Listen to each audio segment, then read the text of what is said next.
নমস্কার, কেমন আছো তোমরা? আশা করি তোমরা ভালো আছো, সুস্থ আছো। আর আমরাও ভালো আছি।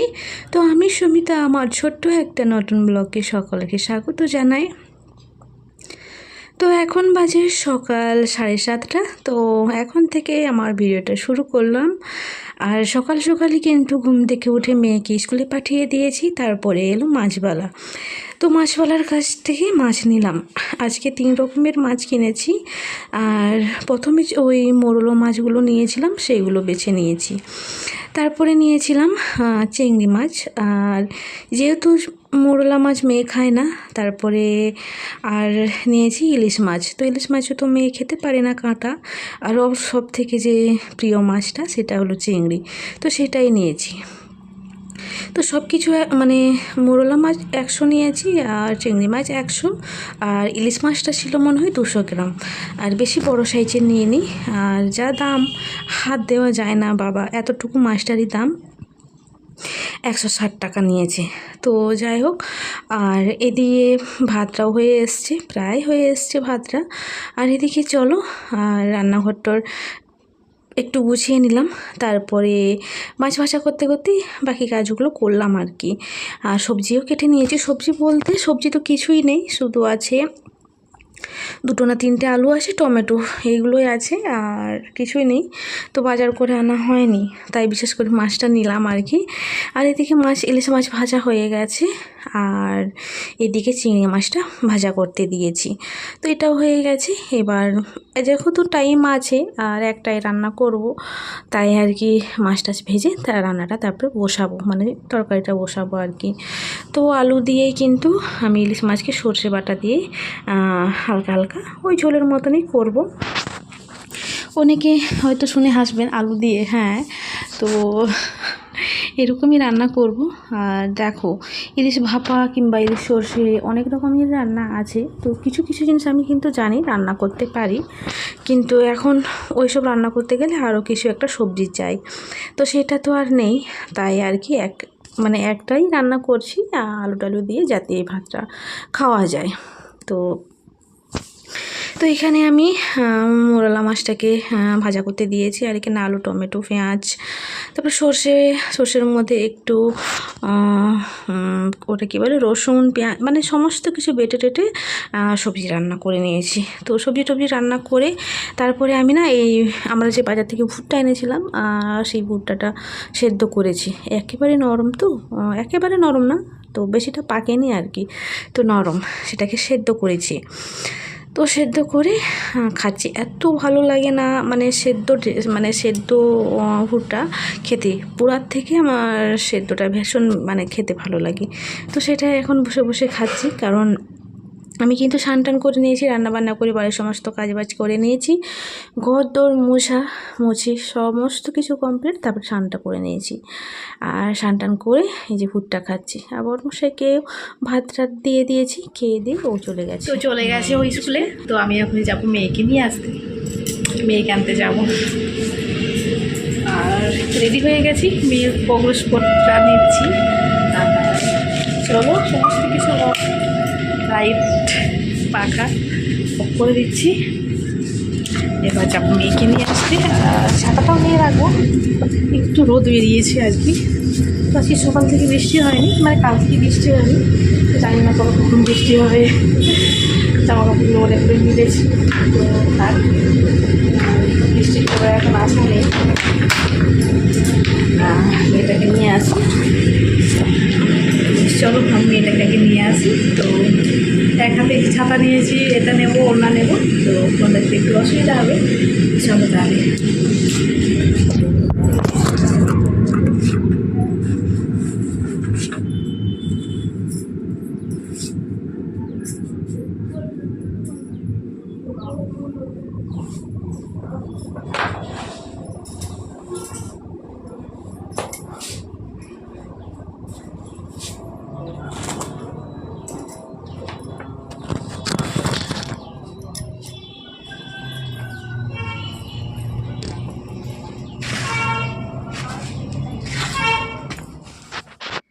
তো দুপুরে তো এখন কিন্তু আছে 2:30 বাজে। আর এখন আমি টিফিনের জন্য সমস্ত কিছু রেডি করে নিয়েছি। আর দুপুরে খাওয়া-দাওয়া কিছুই শেয়ার করতে পারিনি। আজকে না ইলিশ মাছের ঝোল দিয়ে জমিয়ে খেয়েছি দুজনে, মা-বেটি মিলে দুজনে জমিয়ে খেয়েছি। সত্যি ভীষণ সুন্দর ছিল মাছটা আর টাটকাও ছিল তো, মানে স্বাদটা ভীষণ সুন্দর ছিল আরকি। আর আমি এগুলো যন্ত্র করতে, করতেই মেয়ে কিন্তু চলে এলো। পড়তে গিয়েছিল, চলে এলো আরকি। তো মেয়ে রান্নাঘরে বসে, বসে বাদাম ছাড়াচ্ছে। তো ঠুকে, ঠুকে মানে বেলনি কাঠ নিয়েছে আমার, বেলুনি কাঠ সেটা দিয়ে ফাটাচ্ছে আর বাদাম ছাড়াচ্ছে। যেহেতু আমি বসে, বসে ছাড়াচ্ছিলাম, তাই ও বলছে, "দাও মা আমিও ছাড়াবো।" তাই ও ছাড়াচ্ছে। তো আজকে বানাচ্ছি আমি পোহা, মানে ঝাল সুজি যাকে বলে। ঝাল সুজি মেন যেটা থাকে কারি পাত্তা, সেটা আমার কাছে নেই। আছে, বৌদিদের আছে। কে যাবে বলো তো সেদিকটায়? ওই জন্য আমি গেলাম না। তো এখানে আমি সুজিটা ১ম এ হালকা ভেজে নিয়েছি। এটা রেসিপি দেওয়ার কোনো মানেই হয় না, কারণ সকলেই জানো। তাও একটু বলে দিচ্ছি আরকি। তো আমি যেভাবে এটা বানাই। ১ম এ সুজিটা হালকা ভেজে নিয়েছি। তারপরে কড়াইয়ের মধ্যে একটু তেল দিয়ে কালো সরষে, তারপরে পেঁয়াজ, কাঁচা লঙ্কা দিলাম। তো এখানে আমার একটা ভুল হয়ে গেছে। বাদামটাকে আগে একটু ভেজে নিলে ভালো হতো। যখন খাই না বাদামগুলো একটুও সেদ্ধ হয়নি। তাই বাদামগুলো আমাকে বেছে, বেছে ফেলে দিতে হয়েছে। আ তো খেলে যদি আরও অসুবিধা হয় কাঁচা বাদাম, তাই আর বাদামগুলো খাওয়ার সময় আমরা সব বেছে নিয়েছিলাম। আর খেতে কিন্তু ভীষণ টেস্টি হয়েছিল, ভীষণ টেস্টি হয়েছিল।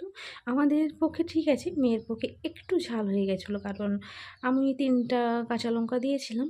তো ৩ টে না দিয়ে যদি ১ টা দিতাম তাহলে ভালো হতো। আর তবুও খেয়েছে। আর বাদামগুলো আমার ভুল হয়ে গেছে। আর বাদামগুলো এই যে আমি তেলের মধ্যেই দিয়েছিলাম, আরেকটু ভাজা করলে হয়তো হতো। আর পছন্দ মানে ভাবছিল বলেই আমি এর মধ্যে সুজিটা দিয়ে দিয়েছিলাম আরকি। তো চলো এগুলো একটু ভাজা, ভাজা হয়ে যাক, তারপরে এর মধ্যে দিব টমেটো। তো একটু গাজর কিংবা বরবটি এগুলো থাকলেও কিন্তু ভালো লাগে। কিন্তু এখন আমার হাতের কাছে নেই। তো যেটাই আছে সেটা দিয়ে আমি করে নিচ্ছি। তো আসলে এক হাতে না, মানে ধরে যে আমি একটু নাড়বো ভালোভাবে সেটা হয় না। কড়াটা খালি ঘুরতেই থাকে জানো? তো তাই জন্যই আরকি ভালোভাবে ঘাঁটা যাচ্ছে না। তো চলো ফোনটা রেখে তারপরে এটাকে ভালোভাবে একটু ঝুরি করে ঘেঁটে নিতে হবে। তো চলো, আর এখানে আমার পোহা রেডি, ঝাল সুজি। তো একটু মানে ঘাঁটা হয়ে গেছে, আর একটু ঝরঝরা হতো, তাই এভাবে একটু সাজালাম। আর এগুলো খাওয়া-দাওয়া করার পর তো মানে মেয়েকে দিলাম। তারপরে বড়মশাই এলো। এসে তারপরে ওকে দিলাম। তারপরে বাড়ির সমস্ত কাজবাজ সেরে তারপরে ও হঠাৎই বলল, "চলো।" তো ওই বলল, "চলো তোমাদেরকে আজকে মেলায় নিয়ে যাই।" আর আমাদের ঝাড়গ্রামে এখন শ্রাবণী মেলা বসেছে। তো ১ মাস থাকে। তো বলছে, "চলো, হ্যাঁ, আজকে একবার নিয়ে যাবো, শেষের দিকে আরেকবার নিয়ে যাবো।" তো মা-বেটি মিলে তো ভীষণ খুশি। সাজুগুজু করে চলে গেলাম মেলায়। তো হাফ রাস্তায় যেতে পারিনি, এত পরিমাণে মেঘ উঠেছে। তো বাবারে বাবা! তো গাড়ি ঘুরিয়েই একেবারে সটাং বাড়ি। তো সটাং বাড়ি আসিনি। আর সবজি কিনলাম, আর কিনলাম ভুসিমাল কয়েকটা বাজার করলাম। তো মানে বাড়ি আসতেই গেটের কাছে এসেছি, চাবি খুলেছি, তো এত মানে বৃষ্টি, তো বলে বোঝাতে পারবো না। মেলায় গেলে কী অবস্থা হতো আমাদের ভগবান জানে। আর তাড়াহুড়া করে এলাম বাড়ি আরকি। তো মেলা দেখা তো হলো না। আর এই সবজিগুলো নিয়ে এসেছি, মানে সবজি আর ভুসিমাল। বিস্কুটের প্যাকেট ছিল, তেল, আর বেসন ছিল, তারপরে সোয়াবিনের প্যাকেট ছিল, ম্যাগি ছিল। তো মেয়ের কটা খাবার ছিল, রুটি এনেছি, ডিম এনেছি। তো এগুলোই এনেছি আরকি। আর এদিকে সবজি কিছু ছিল না। মেন ব্যাগও নিয়ে গেছিলাম আমরা সবজি বাজার করার জন্য। আর ওইদিকে মেলা-টেলা দেখে তারপরে সবজি বাজার করে বাড়ি আসবো। যেহেতু ওর সময় হচ্ছে না স্কুল থেকে আসার সময়ও সবজি কেনার কিংবা সকালে যাওয়ার। তাই মেলা থেকে ঘুরবো আর সবজিটা আনবো আরকি। তো মেলা দেখা তো হলো না। তো যাই হোক, এইগুলো কিনে তারপরে বাড়ি চলে এলাম। তো সবজির তো যা দাম, আগুন, মানে হাত দেওয়া যাচ্ছে না, এত দাম। তো টমেটো তো পুরো ১০০ টাকা কেজি হয়ে গেছে। তবু মানে সবজিগুলো ৪০ টাকার মধ্যেই আছে। কিছু সবজি, যেমন পটলও নিয়েছি ৪০ টাকা, ঢেঁড়স নিয়েছি ৪০ টাকা, বেগুনও নিয়েছি ৪০ টাকা, আর এদিকে পেঁপেটা শুধু ৫০ টাকা ছিল।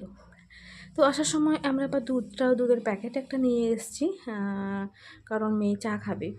তো ওর চায়ের নেশা তো তোমরা জানোই, আর মাঝে মধ্যে ওর চা দরকার হয়। তো আমরা খুব মানে মাসেও ২ মাসে হয়তো একবার চা খাই এরকম। তো আজকে যেহেতু বাইরে বৃষ্টি হচ্ছে আর ঠান্ডাও আছে, তাই ভাবলাম চলো আর চাটা করা যাক। তো প্রথমে আগে একটু দুধটাকে গরম করে নেব, তারপর চাটা করব। আর এদিকে যে ডালটা দেখলে, এই ডালটা বহুদিনে এনেছিলাম বাজার থেকে, রেখে দিয়েছিলাম, থাকবে হয়তো, কিছু হবে না। দেখছি ছোট ছোট কেমন পোকা হয়ে গেছে, তাই জলে জাঁকিয়ে রেখেছি। যেগুলো পোকা খেয়েছে সেগুলো ভেসে উঠবে, আর বাদ বাকিগুলো নিচে রয়ে যাবে আর কি, তারপর ধুয়ে পরিষ্কার করে নেব। তো এদিকে দুধটা গরম হয়ে গেছে, আর চায়ের জন্য আবার একটা পাত্র বসালাম। চাটা করতে যেয়ে দেখি চিনি নেই। আসলে চিনি আমরা খাইই না, তো মাঝে মধ্যে কোনো সুজি সিমাই টিমাই করলেই তখনই চিনি দেওয়া হয়, নয়তো চিনি আমি ব্যবহারই করি না। তাই চিনির কথা আমার মনেও নেই। আর এদিকে ওই চা চিনি আছে, তাতেই চা হয়ে যাবে। আর এখন চিনি দিয়ে দিয়েছি, আর দিয়ে দিচ্ছি 3টে এলাচ, আর দিয়ে দেবো একটু তেজপাতা। তো গন্ধটা খুব সুন্দর হবে, তাই আর কি দিচ্ছি। আর এদিকে দুধটা বসিয়েছি। তো চাটা খেয়ে আবার রান্না বান্না করতে হবে রাতের। তো রাতের জন্য আবার কীভাবে রান্না করি, তো সেটার ব্যবস্থা করতে হবে।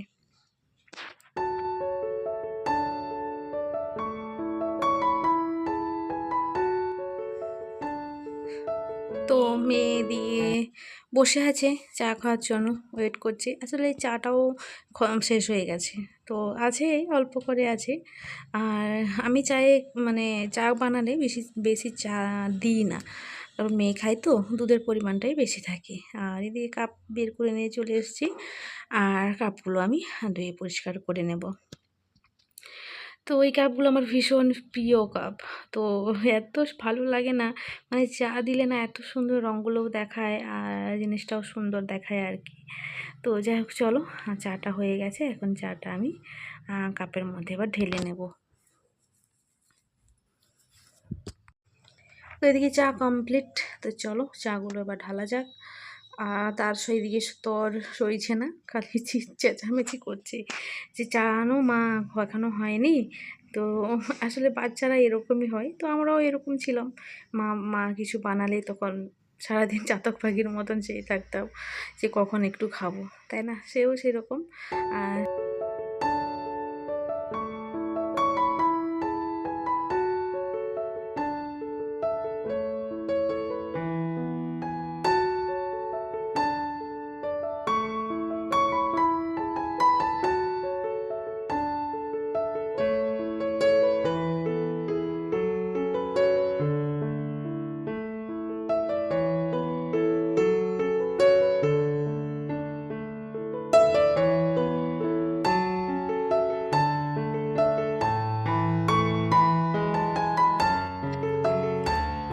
তো চলো, চা রেডি, আর দুধটা একটু ফুটুক, আর একটু ফুটলে তারপর বন্ধ করব, নয়তো কাল সকালে আরও নষ্ট হয়ে যাবে কাল সকালকে, তাই একটু ফুটতে দিলাম।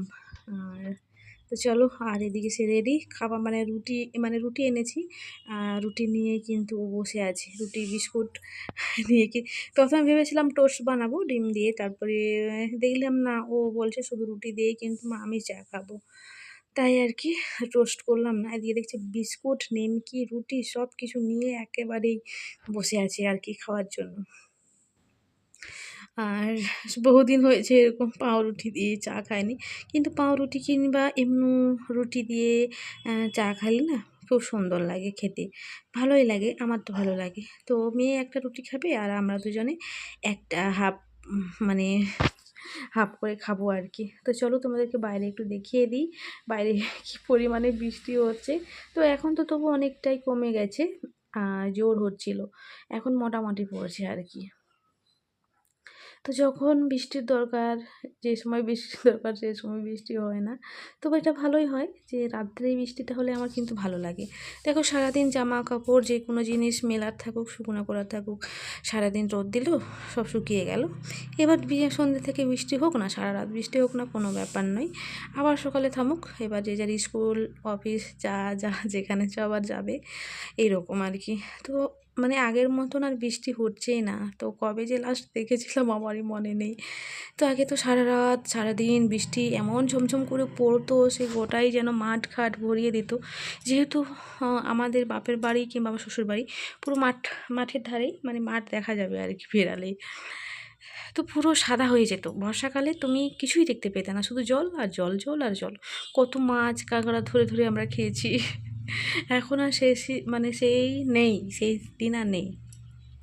মানে বর্ষাকাল না এটা গ্রীষ্মকাল, সে মানুষ বুঝতেই পারছে না, ঠিক আছে।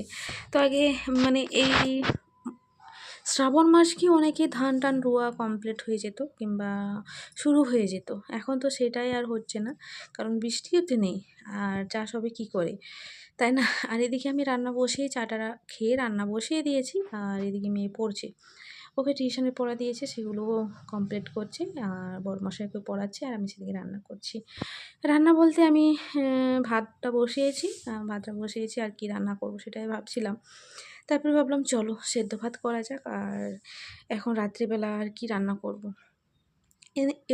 এনেছি তো অনেক কিছুই, আর ফলও এনেছি, তরমুজ এনেছি। তোমরা এই কমেন্টে একটু জানিও তো, এখন তরমুজ ভালো হবে খেলে, তো জানি না কেমন। আর একটা তরমুজ এনেছি, আপেল এনেছি, মৌসম্বি, আর এনেছি বেদানা। আর সবজির মধ্যে ঢ্যাঁড়স, পটল, তারপরে এনেছি পেঁপে আর পেঁয়াজ, আদা একটু এনেছি, টমেটো, আর এনেছি হচ্ছে আলু। তো ভাবলাম চলো আর ভাতের মধ্যে ঢ্যাঁড়স দেওয়া যাক, আর 4-5টা ঢ্যাঁড়স কাটলাম, ভাতের মধ্যে সেদ্ধ হতে দিলাম, আর করব ডাল আর আলু সেদ্ধ। তো এটাই রান্না করব আর কি আজকে, আর কিছু সবজি টবজি রান্না করব না। আর মেয়ের জন্য একটু ডিম ভাজা করে নেব, রান্না টান্না করার পর যখন খাবো তখন ডিমটা ভাজা করে নেব। নয়তো ডিম ভাজা না ঠান্ডা হয়ে গেলে খেতে ইচ্ছা হয় না, ভালো লাগে না আর কি। তো এখানে যে দুটো আলু কেটে নিয়েছি, আর ডালটা আমি বের করে দিচ্ছি। আসলে আমার জারে ডালটা রাখা হয়, সেই জারটা ভরে গেছে, আর চিকের মধ্যে একটু বেশি আছে, তো সেইগুলো আগে রান্না করে শেষ করে নিচ্ছি আর কি। তো এখানে ডাল আলু বসিয়ে দিই, আর এদিকে ঢ্যাঁড়স আর ভাত হচ্ছে। তো এই যে কড়াইটাকে আমি ধুয়ে পরিষ্কার করে নিয়েছি, যেগুলো পোকা সবগুলো বেরিয়েছে, আর ভালোগুলো থাক। এগুলো কালকে না সকালবেলা রান্না করব। সকালবেলা যখন ঘষে ঘষে ধুয়ে দেবো না, সব খোলাগুলো উঠে যাবে, পুরো একেবারেই চকচক করবে তখন ডালটা। আর চলো, আর রান্না বান্না হয়ে গেছে, এখন কিন্তু বাজে 9টা 10-15 মতন। এদিকে ডাল, ঢেঁড়স সেদ্ধ, আর ডিম ভাজা, আর এদিকে আলু ভাতে। তো চলো, আর ওই একটা থালায় ভাত এনেছি, আলুটা মাখিয়ে নিই, আর আমি এই থালায় নিয়ে নেব। তো চলো তাহলে, ভিডিওটা আজকে এখানেই শেষ করছি। ভিডিওটা কেমন হয়েছে অবশ্যই তোমরা কমেন্টে জানিও, আর ভিডিওটা ভালো লাগলে অবশ্যই একটা লাইক দিয়ে যেও, আর কমেন্টে জানিও আর ভিডিওটা আমার কেমন হচ্ছে না হচ্ছে। তো আমারও তাহলে ভালো লাগবে। আর চলো, আবার দেখা আসে তোমাদের সঙ্গে নতুন একটা ব্লগ নিয়ে। ততক্ষণ পর্যন্ত তোমরা সকলেই ভালো থাকবে, সুস্থ থাকবে। Bye, good night.